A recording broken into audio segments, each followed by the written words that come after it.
Ma sœur a dit à ma fille de 9 ans, tu n'auras jamais une maison comme la nôtre. Ensuite, sa cousine lui a ri au nez, tu nettoieras la saleté, tout comme ta mère. Ma mère a hoché la tête, comme si c'était tout à fait normal. Le lendemain matin, ils ont découvert d'où venait, réellement, tout leur argent. Attendez, quoi? Je savais que nous étions en avance, car la rue était déjà pleine, et pas seulement de quelques voitures. C'était plein, comme si quelqu'un avait décidé que l'anniversaire d'un enfant de 10 ans nécessitait un service de régulation du trafic. C'est tout ma sœur, Hila. Elle ne reçoit pas, elle fait une performance. Si vous arrivez à l'heure, vous êtes en retard. Si vous arrivez en avance, vous avez le privilège de la regarder mettre en scène le décor, avant que le public n'entre. Hila était assise sur la banquette arrière, serrant le sac cadeau, comme s'il était fragile. Ce n'était pas cher, et c'était bien là le but. À l'intérieur, se trouvait un bracelet qu'elle avait fabriqué elle-même, avec des perles rouges et dorées, agrémentées d'une petite breloque en forme d'éclair. Autumn était obsédée par Harry Potter, cette série de sorciers pour enfants, depuis des mois. Hila y avait travaillé toute la semaine, sur la table de la cuisine, la langue pressée contre le coin de sa bouche, avec cette expression qu'elle a lorsqu'elle se concentre, et qu'elle espère que le monde coopérera. Tu penses qu'elle va l'aimer? A-t-elle demandé pour la 3e fois. Je pense que c'est une attention délicate, ai-je répondu. Et tu l'as fait pour elle, pas pour épater la galerie. Hila a hoché la tête, mais ses yeux restaient nerveux, comme si elle pouvait déjà ressentir l'ambiance de la pièce, avant même d'y être entrée. Nous sommes sortis de la voiture. La nouvelle maison d'Hila trônait au bout de l'impasse, comme si elle avait été bâtie, spécifiquement, pour frimer. Une peinture fraîche, du bois neuf, et cette légère odeur chimique qui hurle, quelqu'un a signé des documents, très récemment. Il y avait des ballons, bien sûr. Une arche de ballons si immense, qu'elle semblait avoir son propre code postal. Mon mari, Derek, marchait à mes côtés, silencieux, dégageant ce genre de calme qui m'empêche de dire, tout haut, la première chose qui me vient à l'esprit.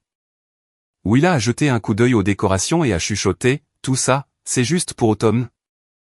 Pour Autumn? Ai-je dit. Et pour tous ceux qui ont besoin qu'on leur rappelle à quoi ressemble l'argent, quand il essaie, très fort, de se montrer. La main de Derek a frôlé mon dos. Ce n'était pas un avertissement, juste un rappel, où Hila nous regarde. Nous sommes arrivés à la porte d'entrée, et elle s'est ouverte avant même que nous ne frappions. Hila se tenait là, rayonnante. Elle était habillée comme si elle allait à une séance photo, pas à une fête d'enfants. Son sourire était assez large pour être vu depuis la rue. T'ai-je? A-t-elle lancé d'une voix forte et claire. Enfin. Enfin. Nous étions pourtant en avance. Hila m'a serré brièvement dans ses bras, puis a salué Derek de cette façon dont on salue un homme qu'on respecte, mais qu'on ne comprend pas tout à fait. Ensuite, elle s'est penchée vers Hila, et lui a souri comme si elle s'était soudain souvenue qu'il fallait être gentille. Bonjour, ma puce, a-t-elle dit. Entre donc. Autumn mourait d'envie de voir tout le monde. Hila lui a adressé un petit sourire poli, et est entrée. La maison était bondée. Des enfants partout, des adultes partout, du bruit partout. Le salon arborait une pile de cadeaux qui ressemblait à un petit étalage de magasin. Des sacs brillants, de grandes boîtes, du papier de soie avec des logos bien visibles, comme s'ils étaient fiers d'eux-mêmes. Autumn se tenait près des cadeaux, dans une nouvelle tenue qui semblait encore rigide. Son frère Miles courait dans le couloir avec un groupe de garçons. Sa sœur Amy tournoyait sur elle-même, parce que quelqu'un avait complimenté sa robe, et qu'elle voulait faire durer le compliment. Hila s'est dirigée droit vers Autumn. Sans préambule, sans hésitation, avec honnêteté. Joyeux anniversaire, a dit Hila, en lui tendant le sac à 2 mains. Je t'ai fabriqué quelque chose. Autumn l'a pris sans dire merci. Pas de manière agressive, juste automatiquement, comme si le merci était optionnel. Elle a sorti la carte en premier, l'a lue rapidement, puis a ouvert la petite boîte à l'intérieur. Le bracelet reposait soigneusement sur la doublure en coton. Brillant, minutieux. Fabriqué par une enfant qui croyait que l'effort comptait. Autumn l'a soulevé entre 2 doigts. Son visage a changé. Pas de façon spectaculaire, juste assez. C'est quoi, ça? A-t-elle demandé. Les épaules de Hila se sont tendues. C'est un bracelet. Ce sont les couleurs de Harry Potter. Je l'ai fait pour toi. Autumn la brandit, le tournant comme s'il pouvait s'agir d'un piège. Une fille à côté d'elle Harry, un petit son sec et tranchant. Le genre de bruit que font les enfants, quand ils sentent qu'ils ont une permission. C'est du fait maison, a dit Autumn plus fort, en jetant un coup d'œil à la pile de cadeaux comme si elle avait besoin de renfort. Willa a hoché la tête, oui, je l'ai fait. La bouche d'Autumn s'est courbée en un sourire qui n'avait rien de gentil. Ça fait un peu pauvre, a-t-elle lâché. Le mot a frappé fort. Willa n'a pas bougé. Elle n'a pas bronché. Elle n'a pas argumenté. Elle s'est juste figée, comme si son corps essayait de décider s'il devait se battre ou disparaître. Puis Miles, qui rôdait comme un requin en basket, s'est interposé en grimaçant. Ma maman dit que ta maman ne fait que nettoyer, a-t-il dit, comme s'il répétait quelque chose qu'il avait entendu à table, et dont le son lui plaisait. Alors ouais, c'est logique. Willa a cligné des yeux une fois. Lentement. C'est là que mon estomac s'est noué, car j'avais déjà vu ce battement de paupières auparavant. C'était Willa qui essayait de garder le contrôle. Autumn a ri à nouveau, plus fort cette fois, se tournant légèrement pour que les autres enfants puissent entendre. Puis, elle s'est penchée en avant, et l'a dit droit au visage de Willa. Clairement, fièrement, tu nettoieras la saleté, tout comme ta mère. Les yeux de Willa sont devenus brillants. Pas de larmes, pas encore. Juste ce voile humide qui apparaît, quand un enfant fait tout ce qui est en son pouvoir pour ne pas laisser la pièce gagner. J'ai commencé à m'avancer vers elle, mais j'avais 2 pas de retard. Hila est arrivée, attirée par les rires comme elle l'est toujours. Ma mère suivait derrière elle, car ma mère ne manque jamais un moment, où toute l'attention est focalisée sur le malaise de quelqu'un d'autre. Hila a regardé Willa, son sourire toujours aux lèvres, la voix légère comme si elle énonçait une vérité inoffensive. Et elle l'a dit, exactement comme si elle faisait une faveur à mon enfant. Tu n'auras jamais une maison comme la nôtre. Le visage de Willa est devenu vide. Pas absent, pas engourdi. Vide, comme une page dont on vient d'arracher le contenu. J'ai attendu que ma mère rectifie le tir, qu'elle rit maladroitement, qu'elle dise « ça suffit ». Ma mère ne l'a pas fait. Elle a hoché la tête, un petit mouvement lent, comme si Hila venait de dire quelque chose de tout à fait sensé à propos de l'heure du coucher, comme si tout cela était normal. Et à ce moment précis, j'ai compris quelque chose qu'il ne m'aurait pas fallu 9 ans de maternité pour comprendre. Elles ne taquinaient pas. Elles enseignaient. Elles apprenaient à mon enfant quelle était sa place. La bouche de Willa s'est ouverte, puis s'est refermée. Aucun son n'est sorti.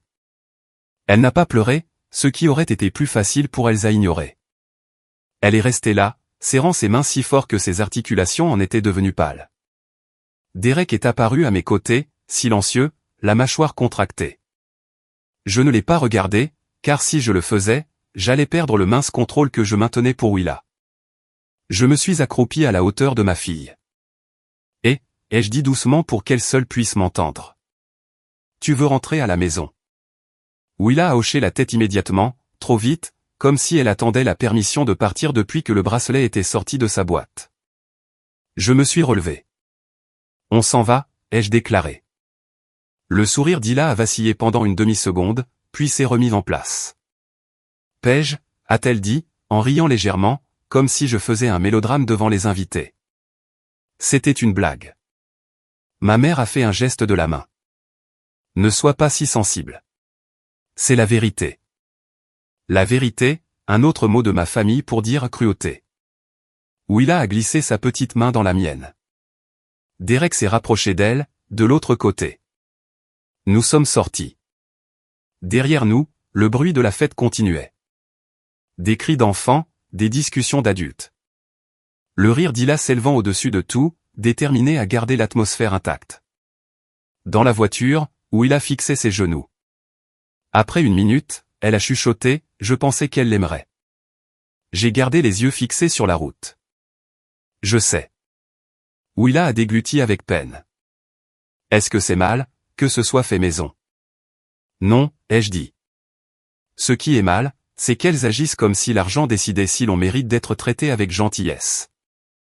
Willa a hoché la tête une fois, discrètement, comme si elle rangeait cette phrase dans un endroit sûr. Nous sommes rentrés dans ce genre de silence qui n'est pas apaisant. Ce silence où quelque chose a basculé, et que personne ne veut encore nommer.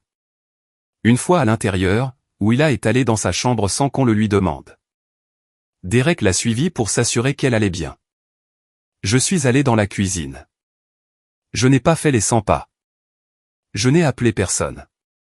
Je n'ai pas répété un argumentaire que ma mère saurait détourner. J'ai ouvert mon ordinateur portable à la place, car la confrontation offre une scène aux gens comme ma mère. Et je n'allais pas lui en donner une. Le lendemain matin, ma mère et ma sœur allaient enfin comprendre d'où venait leur argent, et elles allaient détester la réponse. Mais Willa n'avait pas encore besoin de le savoir. Tout ce qu'elle avait besoin de savoir, c'est que je les avais entendus. Et que j'en avais fini de laisser ma famille apprendre à mon enfant à rester petit. Il a 2 ans de plus que moi, ce qui, dans ma famille, a toujours été interprété comme le fait qu'elle soit arrivée la première, et qu'elle méritait donc davantage. Personne ne l'a gravé sur une plaque, il n'en avait pas besoin. Quand nous étions enfants, mes parents nous donnaient de l'argent de poche. Il a dépensé le sien avant même qu'il ne puisse se réchauffer dans sa main, bonbons, bibelots, tout ce qui brillait assez pour lui donner l'impression de gagner. Ensuite, elle entrait dans la cuisine avec ses achats, comme si elle montrait à ma mère la preuve de son bon goût. Ma mère adorait ça. « Regarde-toi, disait-elle. Tu as un tel flair. » Mon père souriait faiblement, à moitié amusé, à moitié absent. Il a environ 15 ans de plus que ma mère, vif mais discret, le genre d'homme qui pense que maintenir la paix revient à protéger les gens. Ma mère n'a jamais confondu ces deux notions. J'économisais mon argent, non pas parce que j'étais noble, mais parce que j'aimais la sensation de le posséder. Je le gardais dans une enveloppe, dans le tiroir de ma commode, et je le comptais parfois, juste pour le regarder fructifier. Cela me donnait un sentiment de sécurité, que ma maison ne m'offrait pas. Ma mère détestait cela. « Pourquoi est-ce que tu entasses cet argent ?» demandait-elle, comme si l'épargne était un défaut de caractère. « J'économise, répondais-je. »« Pourquoi faire ?» demandait Ila, mâchant déjà quelque chose qu'elle venait d'acheter. « Pour plus tard, disais-je. » Ma mère riait alors, plus tard n'est pas garanti.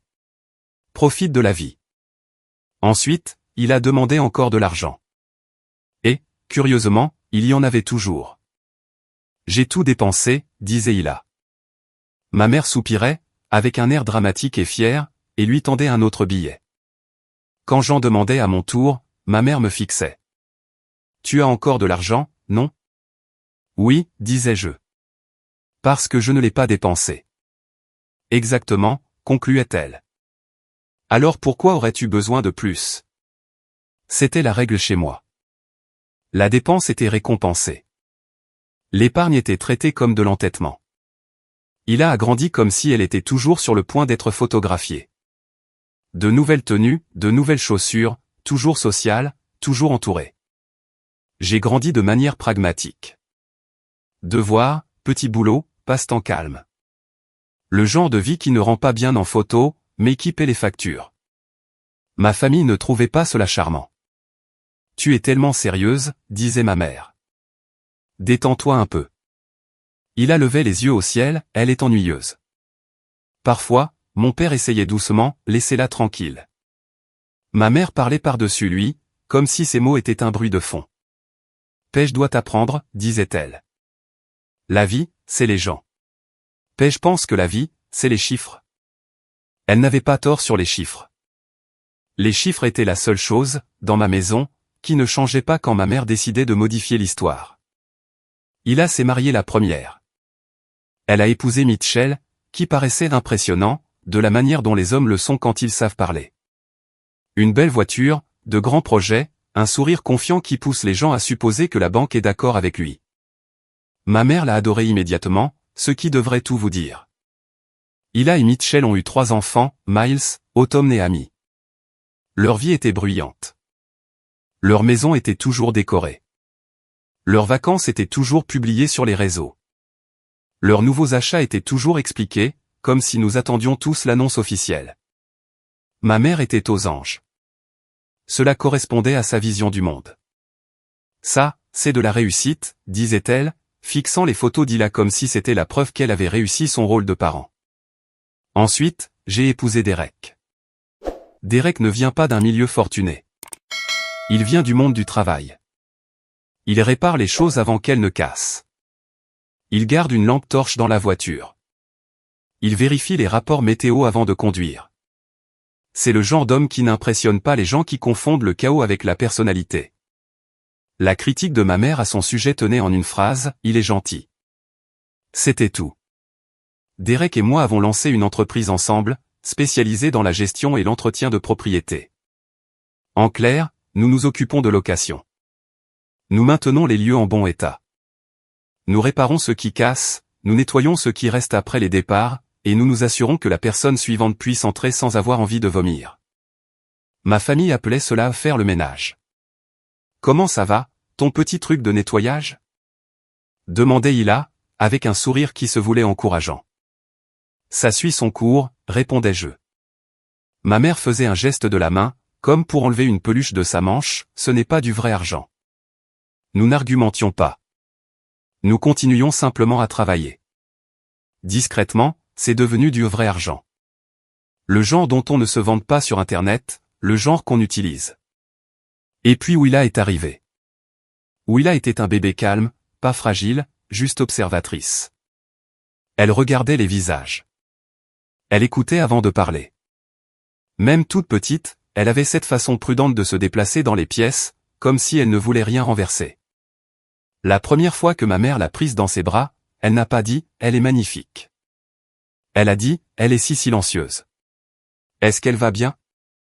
C'était ma mère en une phrase.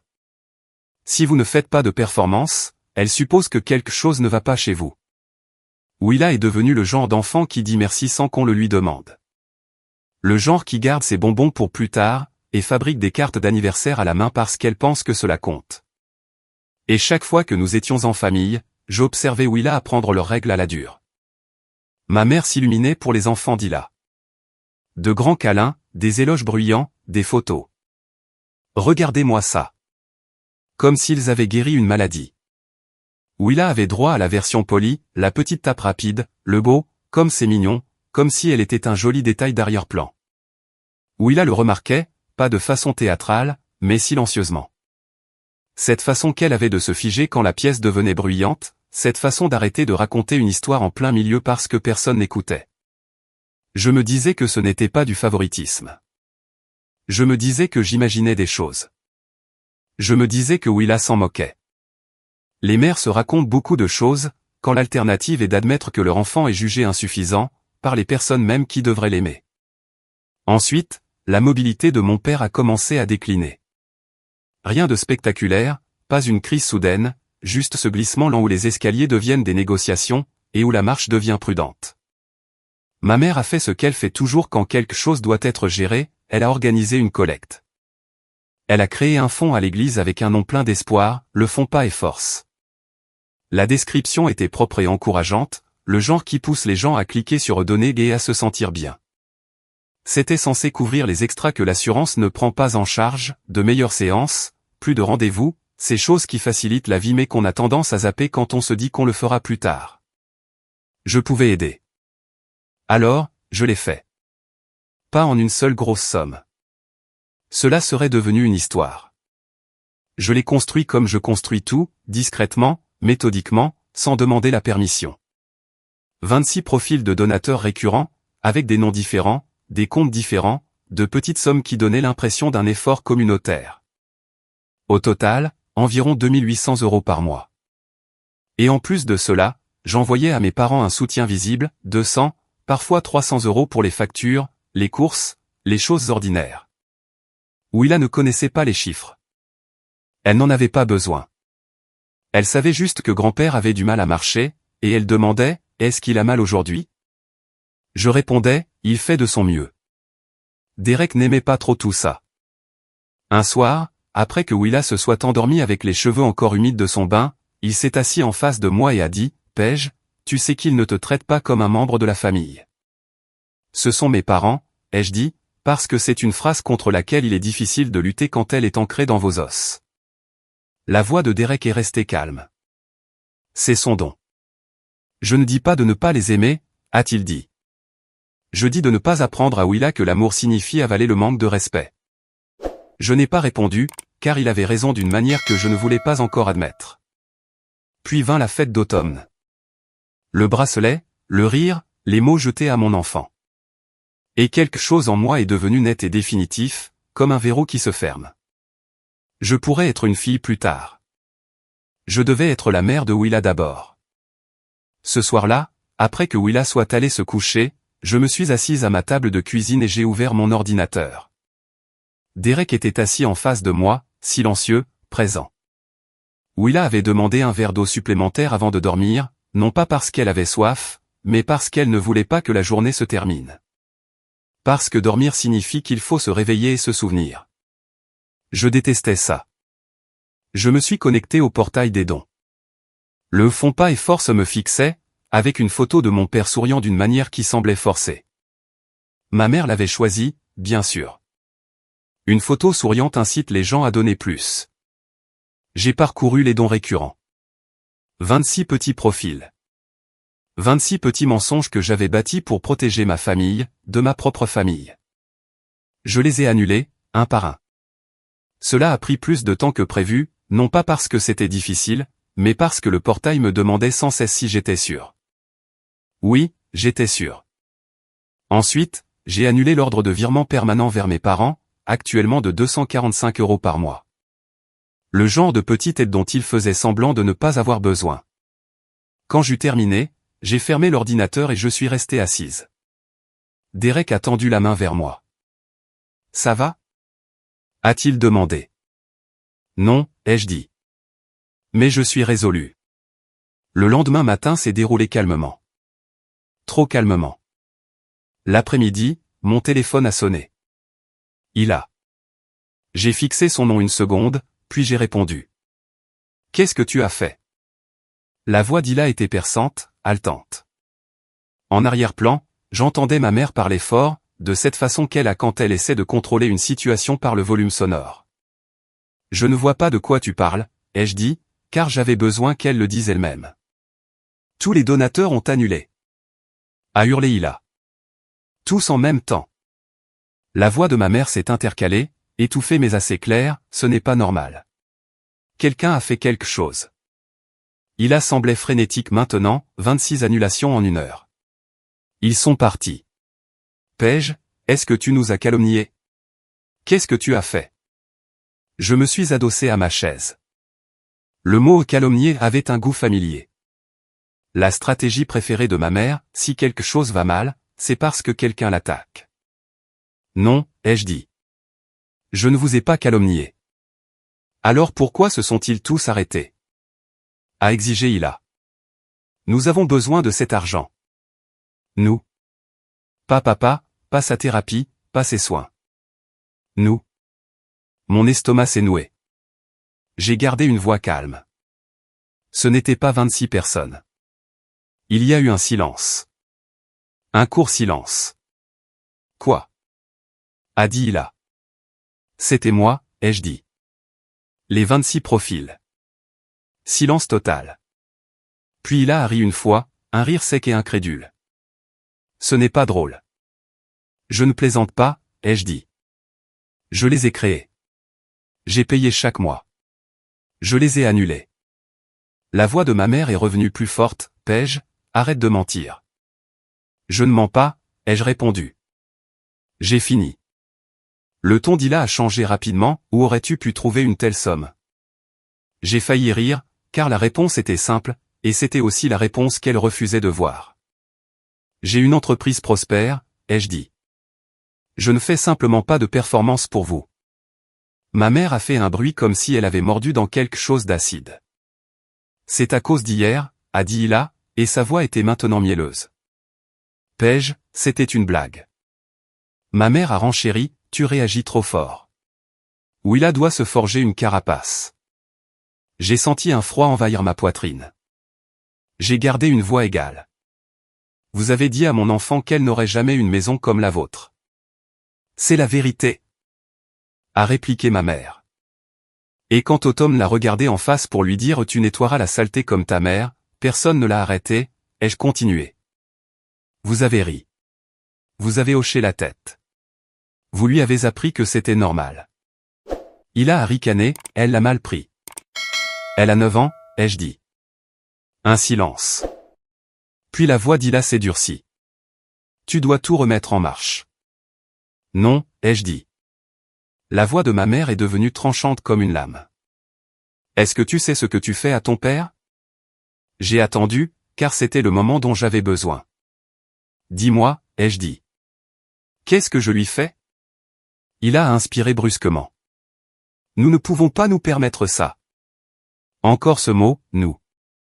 Je n'ai pas répondu. J'ai laissé le silence s'étirer. Hila a juré entre ses dents, puis a dit, on arrive. La ligne a coupé. Derek a levé les yeux de l'évier où il lavait la vaisselle. Il n'a pas demandé ce qui s'était passé, il pouvait le deviner. Est-ce qu'elles viennent ici? A-t-il demandé. Oui, ai-je dit. Il a hoché la tête, d'accord. Elles sont arrivées moins de 2 heures plus tard. Ma mère et Hila n'ont pas frappé comme des invités. Elles ont frappé comme des gens qui s'attendent à ce que la porte s'ouvre, parce qu'elle s'est toujours ouverte. Hila est resté derrière moi, assez près pour que je puisse sentir son souffle sur mon coude. Derek se tenait en retrait, silencieux, me laissant prendre les devants. J'ai ouvert la porte. Ma mère n'a même pas regardé mon visage en premier. Elle a regardé derrière moi, dans ma maison, comme si elle vérifiait si j'étais soudainement devenu quelqu'un d'autre du jour au lendemain. C'est Hila qui a parlé, avec une voix trop aiguë et trop rapide. D'accord, on a compris, a-t-elle dit. Tu as de l'argent. Félicitations. Maintenant, remets tout en place. Ma mère a hoché la tête une fois, sèchement, ça a assez duré comme ça. Je n'ai pas bougé de l'embrasure de la porte. Non, ai-je dit. Vous n'avez pas le droit de venir ici et de donner des ordres. Le sourire d'Hila a tressailli. Paige, ne fais pas ça. C'est embarrassant. Je l'ai fixé, pour qui? La patience de ma mère a lâché. Pour ton père. Elle l'a dit comme si c'était le mot final, comme si en disant au papa, tout devenait sacré et intouchable. J'ai gardé une voix basse. Alors ça ne vous dérange pas si je l'appelle tout de suite, pour lui dire exactement ce que j'ai annulé? Les yeux de ma mère se sont écarquillés pendant une fraction de seconde. Le visage d'Hila s'est contracté. Non. Ce mot était trop rapide, trop terrifié. J'ai fait une pause, pas pour l'effet dramatique, mais parce que mon corps avait besoin d'une seconde pour assimiler ce que je venais d'entendre. J'ai regardé Hila, puis ma mère. Le visage de ma mère s'est crispé. Il n'a pas besoin d'être contrarié. Il n'a pas besoin de savoir, a ajouté Hila, avant d'essayer de se rattraper en plein milieu de sa phrase. Je veux dire, il gère déjà assez de choses comme ça. C'était là.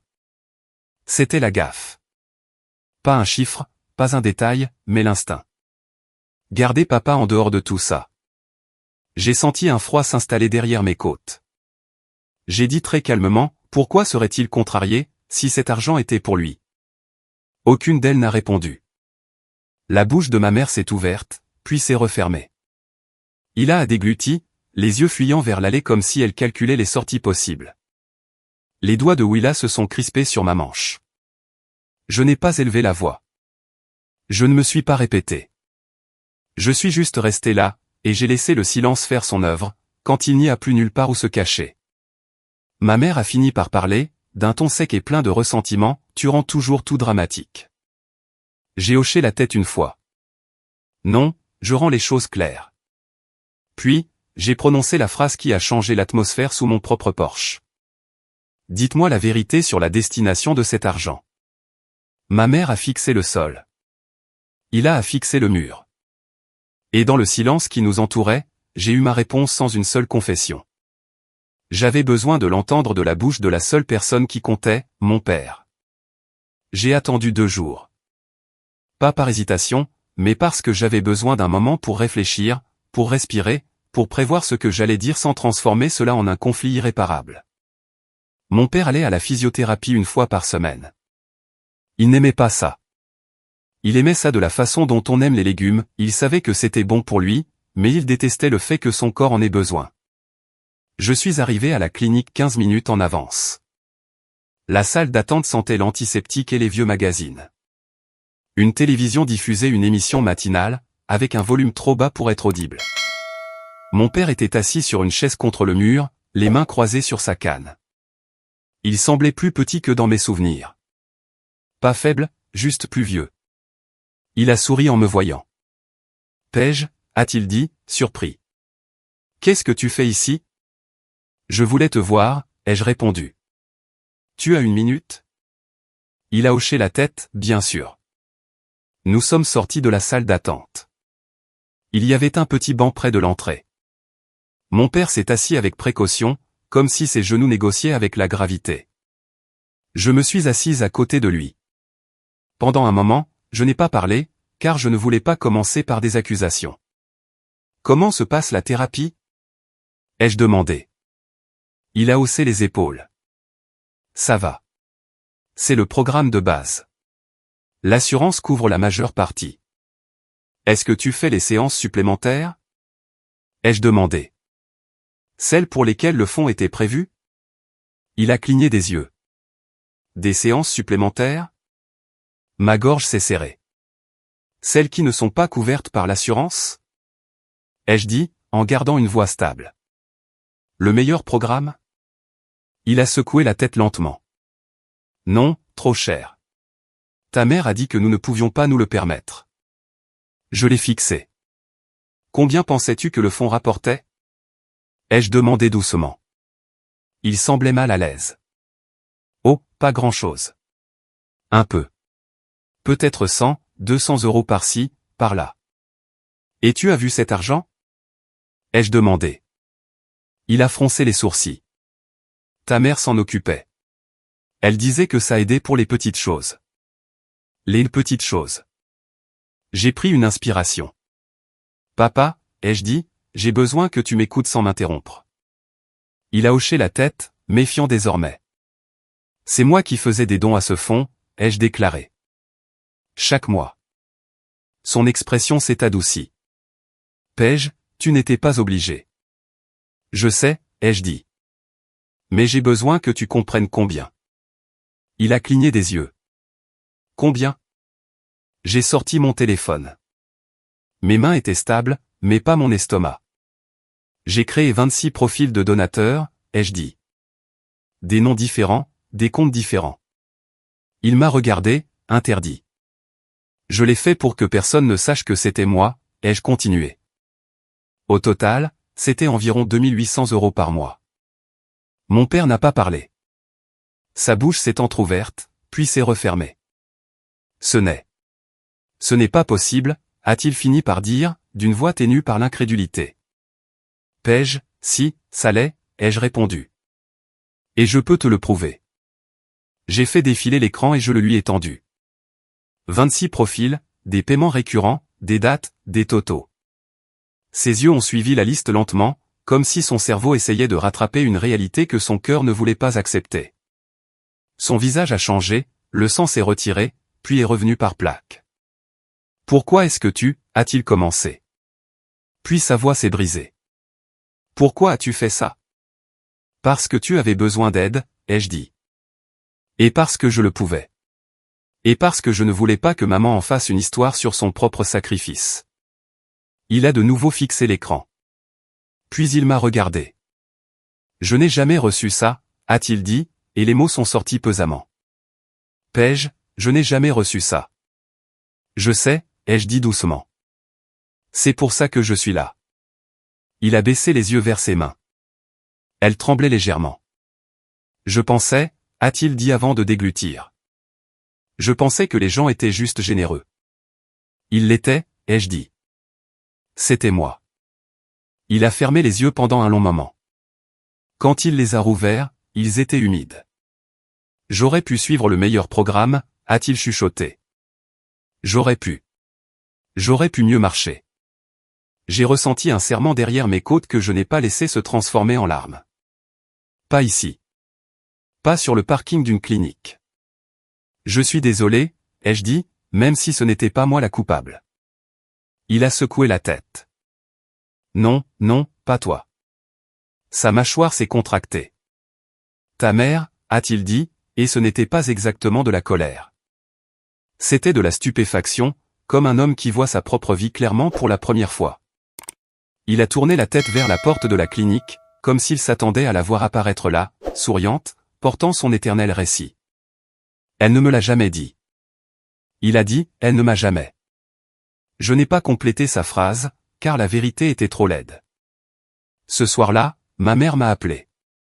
Elle n'a pas non plus commencé par bonjour. Comment oses-tu? A-t-elle sifflé. Comment oses-tu aller le voir? Est-ce que tu veux ruiner notre mariage? J'ai éloigné le téléphone de mon oreille une seconde, puis je l'ai repris. Tu as ruiné ton mariage toute seule, ai-je dit. Pas moi. Tu m'as embarrassé. A-t-elle crié. Tu l'as volé, ai-je répondu, et ma voix est restée égale. Sois heureuse que je n'ai pas appelé la police. Il y a eu une inspiration brusque à l'autre bout du fil. Tu ne le ferais pas, a-t-elle dit, comme si elle me mettait au défi. Je n'ai pas répondu, car je n'en avais pas besoin. Une semaine plus tard, mon père m'a demandé de le rejoindre dans le bureau d'un avocat. Il a été là. Ma mère était là. Mitchell n'y était pas. Cela ne m'a pas surprise. Mitchell évite les pièces où l'image d'Hila pourrait être ternie. Ma mère était assise bien droite sur sa chaise, les lèvres serrées. Hila semblait ne pas avoir dormi. Ses yeux étaient bouffis. Ses mains ne cessaient de bouger, triturant sa bague. Mon père est entré lentement, sa canne tapant le sol. Il semblait fatigué, mais résolu. L'avocat a expliqué les choses en langage simple. La maison où vivaient mes parents appartenait à mon père, hérité du côté de sa famille. Le visage de ma mère a changé. Confusion, puis alarme. Mon père a parlé, d'une voix calme mais ferme. Ta mère peut y vivre tant que je suis en vie, a-t-il dit, en me regardant brièvement, puis en se tournant vers la table. Mais quand je serai parti, elle revient à Hila. Hila a redressé la tête brusquement. Quoi? Le visage de ma mère est devenu livide. Ce n'est pas. Mon père a levé une main. Ça l'est. L'avocat a continué, une fiducie. Hila comme bénéficiaire. Moi comme fiduciaire. Structure claire. Limite claire. Ma mère fixait mon père comme si elle voyait un étranger. Hila a ouvert la bouche, papa, tu ne peux pas. Je peux, a-t-il répondu. La voix de ma mère est sortie, étranglée, après tout ce que j'ai fait. Mon père l'a regardé, et quelque chose dans ses yeux s'est durci. Pas de la haine. Quelque chose de plus calme. Quelque chose qui dit qu'une personne a épuisé sa patience. Tu as géré l'argent, a-t-il dit. Et tu l'as mal géré. La mâchoire de ma mère s'est contractée. Hila s'est mise à pleurer soudainement, comme si les larmes étaient un outil qu'elle avait toujours utilisé, et qu'elle ne comprenait pas pourquoi il ne fonctionnait plus maintenant. Je suis resté immobile. Hila n'était pas dans cette pièce. Dieu merci, elle n'avait pas besoin de voir des adultes marchander avec les conséquences de leurs actes. Après cette réunion, ma mère a essayé de contrôler l'histoire de la seule façon qu'elle connaisse. Elle a raconté aux gens que j'avais fait fuir les donateurs, que j'avais attaqué la famille, que je punissais mon père. Mais cette fois, le récit n'a pas pris, car mon père, cet homme discret qui avait passé des décennies à ne pas s'en mêler, a fait quelque chose que personne ne prévoyait. Il a parlé. Il a appelé les membres de la famille. Il leur a dit ce qui s'était passé. Il n'a pas fait de mélodrame. Il n'a pas hurlé. Il l'a dit simplement. Ma femme a détourné l'argent destiné à mes soins, a-t-il déclaré. Et c'est ma fille qui le donnait. Les gens se sont tus. Et puis, lentement, ils ont arrêté de répondre aux appels de ma mère comme ils le faisaient autrefois. La conséquence la plus marquante ne fut pas la fiducie. Ce fut le silence. 1 an plus tard, la vie d'Hila avait bien changé. Elle a vendu la maison, la nouvelle, celle dont elle se servait pour prouver qu'elle était meilleure que tout le monde. L'hypothèque était trop lourde. L'épargne de précaution avait disparu. Les mathématiques ont gagné. Elle a emménagé dans une location moins chère. Je ne l'ai pas appris d'elle, je l'ai appris par le bouche à oreille de la famille, colporté par quelqu'un qui insistait sur le fait qu'il ne siphonnait pas de ragots, tout en racontant avec une précision remarquable. Il a organisé une autre fête d'anniversaire, mais ce n'était plus une superproduction. C'était modeste, en famille, surtout parce qu'elle ne pouvait plus s'offrir davantage, et aussi parce qu'une fois que les gens savent que vous avez détourné l'argent destiné à votre propre père, ils ont tendance à être occupés les week-ends d'anniversaire. Ces enfants ont eu du mal. Ils avaient grandi en pensant que le mot non était une condition temporaire. Désormais, c'était le climat permanent. Mes parents sont restés ensemble. Pas de séparation dramatique, pas de scène de départ fracassante. Ils étaient mariés depuis trop longtemps pour ce genre de rupture nette. Ils vivent toujours dans la même maison. Mais l'avenir de cette demeure n'appartient plus à ma mère. Il est dans une fiducie pour Willa. Ma mère peut y vivre tant que mon père est en vie. C'était son choix à lui.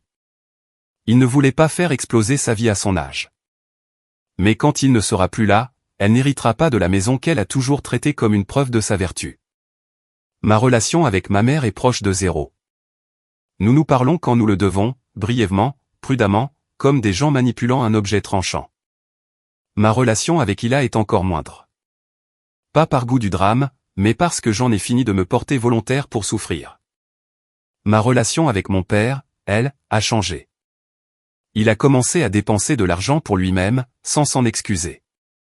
Il suit la bonne thérapie maintenant, celle qu'il appelait autrefois trop chère. Et c'est moi qui paie directement.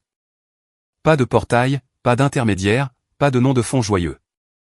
Juste une carte de rendez-vous, un reçu, et mon père qui marche avec un peu plus d'assurance. Il vient nous voir chaque semaine, parfois seul, parfois avec un petit sac de fruits qu'il insiste pour offrir à Willa. Il s'assoit à notre table de cuisine pendant que Willa lui montre son dernier bracelet, son dernier dessin, sa dernière obsession.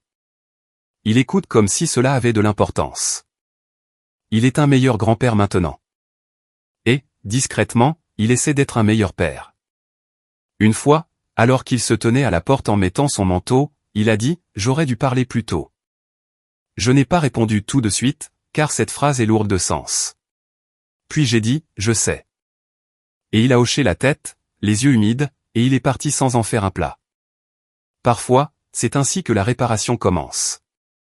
Pas avec des excuses théâtrales, mais avec une personne qui est là, simplement présente. Si vous étiez à ma place, diriez-vous que je suis allé trop loin ou pas assez?